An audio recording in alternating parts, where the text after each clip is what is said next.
दोस्तों, आज हम लोग जो है देखेंगे टेंस। सबसे फर्स्ट में हम लोग देखते हैं इम्पोर्टेंस ऑफ लर्निंग टेंस। देखिए, अंग्रेजी भाषा को शुद्ध लिखने हेतु अलग अलग टेंस से संबंधित वाक्यों के संरचना की सही जानकारी होना बहुत ही आवश्यक है।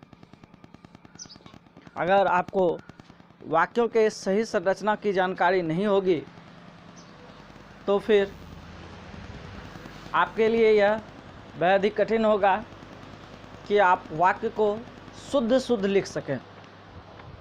इसलिए फ्रेंड्स, सबसे पहले हम लोग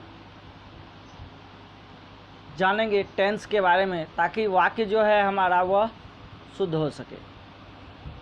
देखिए, मैं यह मानता हूँ कि आपने टेंस को कई बार पढ़ा होगा, लेकिन वाक्य बनाने में इनका उपयोग कैसे किया जाता है, इसे हम सरल रूप में आपको बताने का प्रयास करेंगे अभी, कि किस प्रकार से हम टेंस का प्रयोग वाक्य बनाने में करते हैं।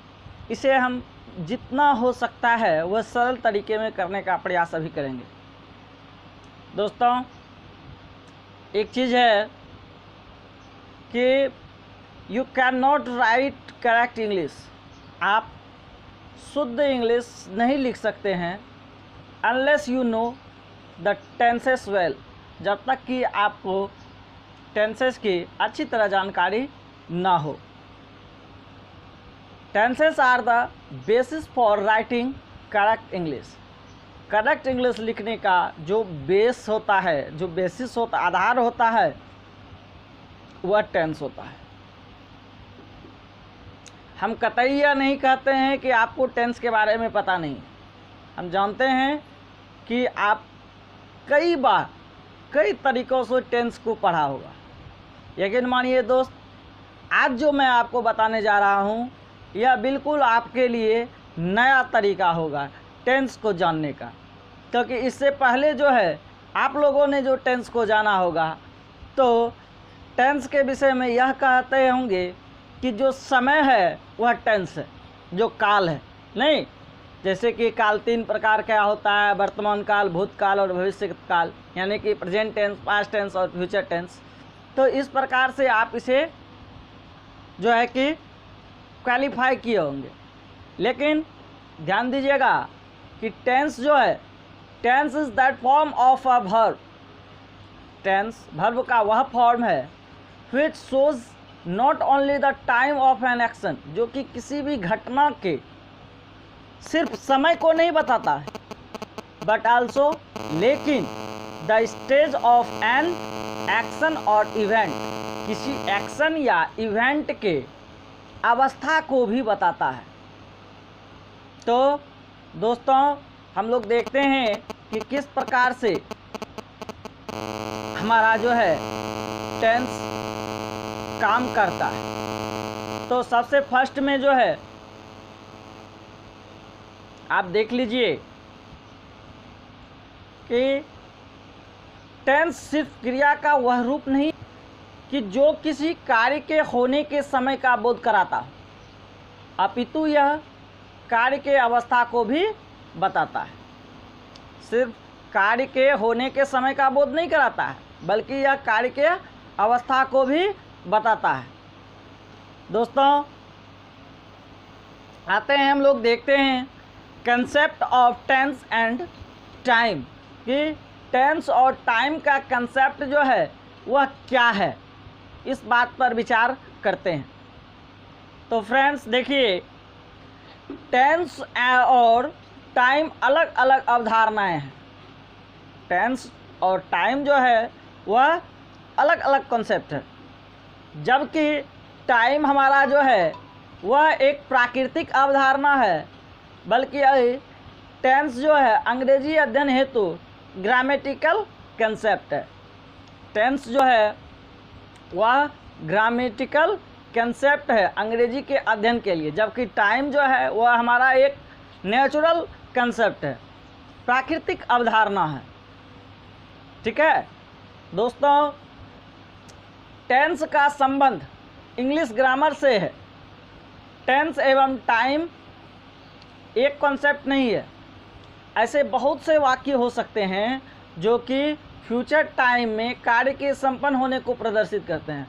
बहुत सारे ऐसे वाक्य हैं जो कि कार्य के संपन्न होने को फ्यूचर टाइम में बता रहे होते हैं या प्रदर्शित कर रहे होते हैं, लेकिन जब हम इंग्लिश ग्रामर के नियम के अनुसार चलेंगे तो उन पर जो है प्रेजेंट टेंस के नियम लागू होते हैं।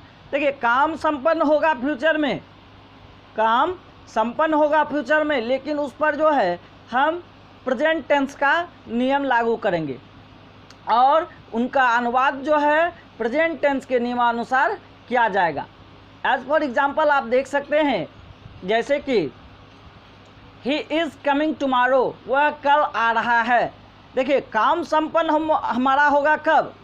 कल, यानी कि भविष्य में, फ्यूचर में, लेकिन जब हम इसका अनुवाद किए हैं तो इसे हम प्रेजेंट टेंस में रखकर अनुवाद किए हैं। दूसरा एग्जाम्पल देखिए, जैसे है कि Sarla is going to Delhi tomorrow, Sarla कल दिल्ली जाएगी, या सरला कल दिल्ली जा रही है। कल जा रही है, काम के संपन्न होने का जो है बोध हमारा कल के समय में हो रहा है, फ्यूचर समय में हो रहा है, यानी कि टाइम जो है वह फ्यूचर है। लेकिन जब इसमें टेंस का प्रयोग किया गया है तो देखिए दोस्तों, यहाँ पर टेंस जो है वह आपका प्रेजेंट है। ठीक उसी प्रकार से आप एक और एग्जांपल ले लीजिए, mister Srivastava retires in the month of December. Mister Srivastava जो है दिसंबर के महीने में रिटायर हो रहे हैं। तो देखिए, काम संपन्न कब होगा? फ्यूचर में, दिसंबर के महीने में संपन्न होगा। मिस्टर श्रीवास्तव दिसंबर के महीने में रिटायर होंगे, लेकिन हम इसे जो है कि प्रेजेंट टेंस के अनुसार से बनाते हैं। कुछ क्रियाएं जो है, कुछ वाक्य जो है वह फ्यूचर टाइम के एक्शन को बताता है, लेकिन उसका अनुवाद जो होता है वह प्रेजेंट टेंस के नियम के अनुसार से किया जाता है। इसलिए हम कहते हैं कि टाइम और टेंस दो अलग अलग कंसेप्ट होते हैं, इसे कभी भी एक कंसेप्ट नहीं मानना चाहिए। देखिए, ये वाक्य जो है वह फ्यूचर टाइम के एक्शन को बताते हैं, लेकिन इनका अनुवाद जो है प्रेजेंट टेंस के नियमानुसार किया जाता है। अतः टेंस और टाइम दो अलग अलग कंसेप्ट हैं, ठीक है। और टेंस जो है वह मुख्यतः तीन होता है। सबसे पहला आपका प्रेजेंट टेंस, दूसरा पास्ट टेंस, तीसरा फ्यूचर टेंस। मेरे दोस्त, आज हम लोग जो है प्रेजेंट टेंस के एक स्ट्रक्चर के बारे में देखेंगे जिसे कि प्रेजेंट इंडेफिनिट भी कहा जाता है। तो प्रेजेंट इंडेफिनिट का जो वेरियस स्ट्रक्चर होता है, उस स्ट्रक्चर को हम लोग देखते हैं कि किस प्रकार से स्ट्रक्चर वाइज प्रेजेंट टेंस को सूचित किया जाता है या बनाया जाता है, उसका अनुवाद किया जाता है। दोस्तों, सबसे फर्स्ट स्ट्रक्चर जो आता है वह आपका है subject plus verb one S या ई एस, फिर ऑब्जेक्ट, जिसे कि हम लोग प्रेजेंट इंडेफिनिट टेंस के अंतर्गत रखते हैं।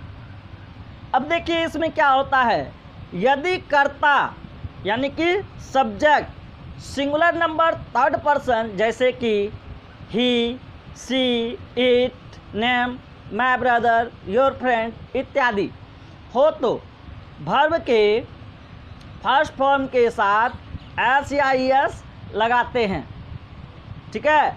लेकिन अब बात यह उठता है कि वर्ब में हम एस और ई एस कब लगाते हैं, कैसे लगाते हैं।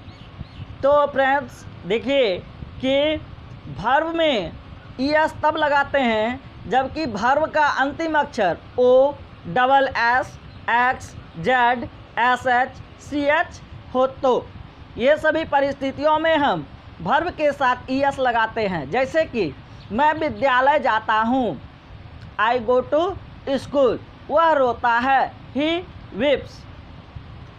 और मेरे पिताजी जयपुर जाते हैं, मेरे पिताजी जयपुर जाते हैं, तो माय फादर, देखिए माय फादर जो है थर्ड पर्सन सिंगुलर नंबर के साथ आया, इसलिए वर्ब वन के साथ में हमको एस या ई एस लगाना है। चूँकि गो जो है वह ओ से समाप्त हो रहा है, इसलिए इसमें हम ES का प्रयोग करेंगे तो गो चेंज हो जाएगा गोज में, गो चेंज हो जाएगा गोज में। ये देखिए आपका, तो क्या हो गया, my father goes to Jaipur. अब दूसरी बात, जबकि subject singular number third person में है तो वर्ब के साथ S या ES जोड़ दिया जाता है। अब आपके मन में यह सवाल उत्पन्न होता होगा कि सर सिंगुलर नंबर क्या है। तो सिंगुलर नंबर का फ्रेंड दोस्तों अर्थ होता है एक वचन, यानी कि जिसमें किसी एक के बारे में बात की जाती है वह आपका सिंगुलर नंबर होता है, यानी कि जो प्लुरल नहीं होता है, अर्थात कि जो कि एक से अधिक नहीं होता है, सिर्फ एक होता है, उसे हम जो है सिंगुलर नंबर के अंतर्गत रखते हैं। और थर्ड पर्सन का मतलब होता है, थर्ड पर्सन का अर्थ होता है कि जिसके बारे में हम बात करते हैं, जैसे कि राम जाता है, यहाँ पर राम मौजूद नहीं है, राम के बारे में बात किया जा रहा है। जब राम के बारे में बात किया जा रहा होता है तब वहाँ पर देख लीजिए कि राम थर्ड पर्सन है, कोई और है जिसके बारे में कि हम बात करने का काम कर रहे होते हैं। देखिए पर्सन जो होता है, पर्सन मुख्यतः 3 होता है, फर्स्ट पर्सन, सेकंड पर्सन और थर्ड पर्सन। फर्स्ट पर्सन हो गया आपका सिंगुलर में आई और उसका प्लुरल हो जाएगा वी। सेकंड पर्सन में यू सिंगुलर हो गया, दे, माय फ्रेंड एक्सेट्रा जो है आपका प्लुरल हो गया। और थर्ड पर्सन में ही, सी, इट, नेम ये सभी सिंगुलर हो गया और दे जो है वह प्लुरल हो गया। अब देख लेते हैं कि हम कुछ सिंगुलर और प्लुरल के बारे में भी बात कर लेते हैं, कौन सा सिंगुलर है कौन सा प्लुरल है। तो दोस्तों देखिए, सिंगुलर आई का प्लुरल वी होता है, यू का यू होता है, ही, सी का दे होता है, इट का इट होता है, ब्रदर का ब्रदर्स होता है, एप्लीकेंट का एप्लीकेंट्स होता है। ये सभी सिंगुलर जो हैं इस प्रकार से प्लुरल में एस लगकर बदल जाते हैं।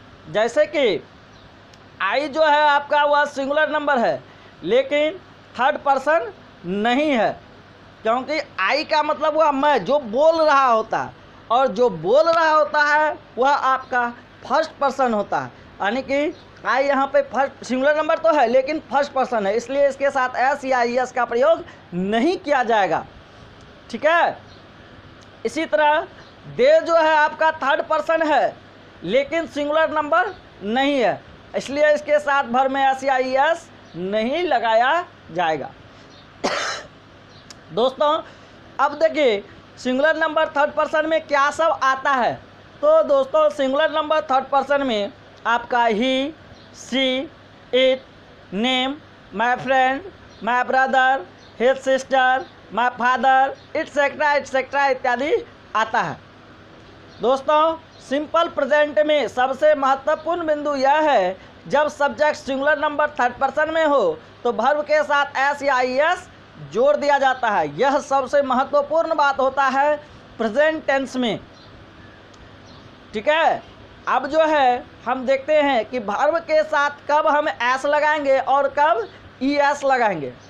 तो यदि जो है वर्ब का अंतिम अक्षर, यदि वर्ब का अंतिम अक्षर double S, O, Z, X, CH SH है तो सब्जेक्ट के सिंगुलर नंबर थर्ड पर्सन के साथ ES जोड़ा जाता है और अन्य स्थिति में S जोड़ा जाता है। जैसे कि आई गो, इसका अगर थर्ड पर्सन सिंगुलर नंबर बनाया जाए तो क्या हो जाएगा, ही गोज, दे फेच, यानी कि सी फेसेस।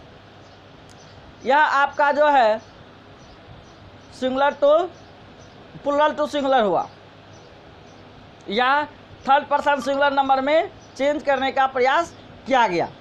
यानी कि जब वर्ब का अंतिम अक्षर, ध्यान दीजिएगा बहुत ही महत्वपूर्ण बात है, इसको समझने का ज़रूरत है कि जब वर्ब का अंतिम अक्षर जो है वाई होता है तो और इससे पूर्व का अक्षर व्यंजन हो, यानी कि कॉन्सोनेंट हो, तो है कॉन्सोनेंट हो, तो उस परिस्थिति में इसके साथ वाई को जो है IES में, वाई को IES में बदल दिया जाता है। अब दोस्तों बात करेंगे हम दूसरे प्रकार की सेंटेंस जो कि निगेटिव सेंटेंस कहलाती है निगेटिव सेंटेंस की। तो दोस्तों इस तरह के वाक्यों को जब निगेटिव बनाया जाता है तो निम्न प्रकार के सेंटेंस स्ट्रक्चर का प्रयोग किया जाता है।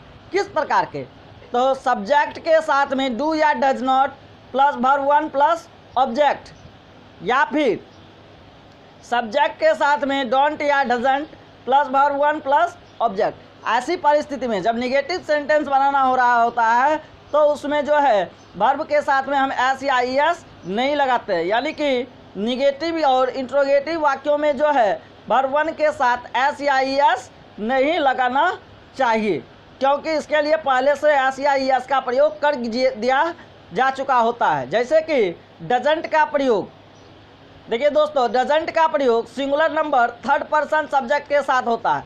अब देखिए डू के साथ में ई एस लग गया होता है, इसलिए इसके साथ में जो है हम क्या करेंगे, एस या ई एस वर्ब के साथ नहीं जोड़ेंगे। यह आपका था यह था आपका निगेटिव सेंटेंस। इसके पश्चात आपका जो आता है वह आता है प्रेजेंट इंडेफिनिट टेंस का, यानी कि सिंपल प्रेजेंट टेंस का इंट्रोगेटिव सेंटेंस। दोस्तों आप जानते हैं इंट्रोगेटिव सेंटेंस का मतलब होता है प्रश्न सूचक वाक्य, जिससे कि हम प्रश्न पूछने का काम करते हैं, इंट्रोगेट्स करते हैं, ठीक है।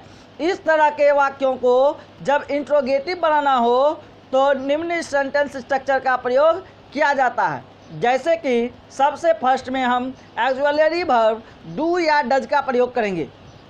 डज का प्रयोग तब करेंगे जबकि subject third person singular number का होगा। उसके बाद सब्जेक्ट के बाद हम वर्ब के पहले रूप का और फिर ऑब्जेक्ट का प्रयोग करेंगे। ठीक उसी प्रकार से निगेटिव, एक सेकेंड, फिर उसी प्रकार से निगेटिव और इंट्रोगेटिव वाक्यों में वर्ब वन के साथ एस या ई एस नहीं लगाना चाहिए, और डज का प्रयोग singular number third person subject के साथ में होता है, इसलिए उसके साथ ई एस का प्रयोग या एस का प्रयोग नहीं किया जाता है। दोस्तों इसके पश्चात आता है इंट्रोगेटिव का निगेटिव सेंटेंस। तो इंट्रोगेटिव का जो निगेटिव सेंटेंस है उसको देखिए क्या होगा, डू या does plus subject plus not plus verb का पहला रूप और तब ऑब्जेक्ट, या फिर डोंट या डजंट फिर subject plus verb one plus object का प्रयोग किया जाता है इंट्रोगेटिव निगेटिव सेंटेंस पूछने के लिए। जैसे कि एग्जाम्पल के तौर पर कह सकते हैं don't I go to school, मैं विद्यालय नहीं जाता हूँ, या डजंट ही वीप, वह नहीं रोता है। यह आपका जो था प्रमुख टाइप्स ऑफ टेंस था जो प्रेजेंट इंडेफिनिट टेंस का था, जिसे कि हम लोगों ने आज यहाँ पर देखा। ठीक है दोस्तों, तो फिर हम लोग मिलते हैं अगले क्लास में नए टॉपिक के साथ, टेंस के दूसरे भाग के साथ में। आशा करता हूँ कि आप लोगों को हमारा यह वीडियो पसंद आया होगा, इसलिए आप लोग से विनम्र निवेदन है कि जल्दी से आप हमारे इस वीडियो को लाइक कीजिए, शेयर कीजिए तथा आप हमारे चैनल को सब्सक्राइब करके अपना बहुमूल्य समर्थन दीजिए, जिससे कि मुझे भी आप लोगों के लिए बेहद ही ज़रूरी और मज़ेदार वीडियो बनाने के लिए मोटिवेशन मिलते रहे, और मैं सदा ही ऐसे आप लोगों के लिए हमेशा महत्वपूर्ण बातों को लेकर आता रहूं और आपको भी उस महत्वपूर्ण बातों के द्वारा फ़ायदा मिलते रहे। जय हिंद, जय भारत, धन्यवाद फ्रेंड्स।